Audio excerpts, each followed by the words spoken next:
नाशिकचा आशिक पोलिसांच्या जाळ्यात अडकला आणि सगळ्यात पहिली चाकणकर बाई फरार झाली. आता चाकणकर बाईला पण माहितीये तिने काय काय केलेलं आहे ते.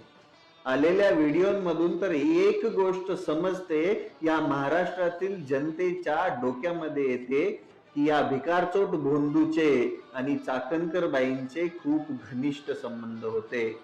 हो, पाय धुण्यापासून त्याला छत्री धरण्यापर्यंत, त्याची तुलना पांडुरंगासोबत करण्यापर्यंत या चाकणकर बाईची मजल गेलीये. आणि हीच बाई मागचे कितीतरी वर्ष झालं राज्य महिला आयोगाची अध्यक्ष आहे.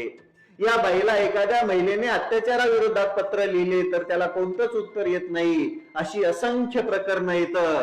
नवे नवे या भिकारचोट अशोक खराताबद्दल ही बाई म्हणते की मला काहीच माहित नव्हतं त्याच्या वैयक्तिक आयुष्याबद्दल, एवढं म्हणून ती फरार झाली.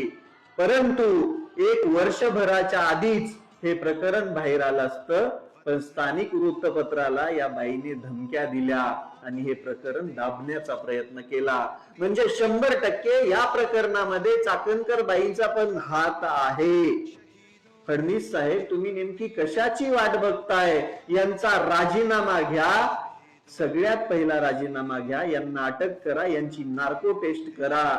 1 2 3 4 नाही, 2000च्या वर महिला या भिकारचोट भोंदूच्या शिकार झालेल्या आहेत. आणि त्याच प्रकरणामध्ये या चाकणकर बाईचे घनिष्ठ संबंध आहेत. या भिकारचोट अशोक खराताच्या ट्रस्ट मध्ये या सदस्य होत्या. म्हणजे काय लेवलवरती हे प्रकरण असेल, विचार करा तुम्ही. आता माध्यमांच्या समोर येण्याच्या ऐवजी ह्या फरार झालेल्या आहेत. सरकारने लवकर कारवाई केली नाही तर या फरार कायमच्या होतील, बाहेर देशामध्ये जाऊन बसतील आणि परत अटक पण होणार नाही.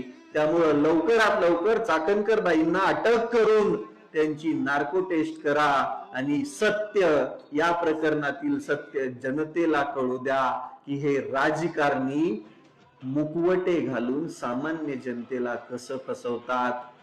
या चाकणकर बाईकडून महिलांना न्याय मिळण्याची कोणतीही अपेक्षा इथून पुढे नाहीये. त्यामुळे लवकरात लवकर यांच्यावरती कारवाईच झाली पाहिजे.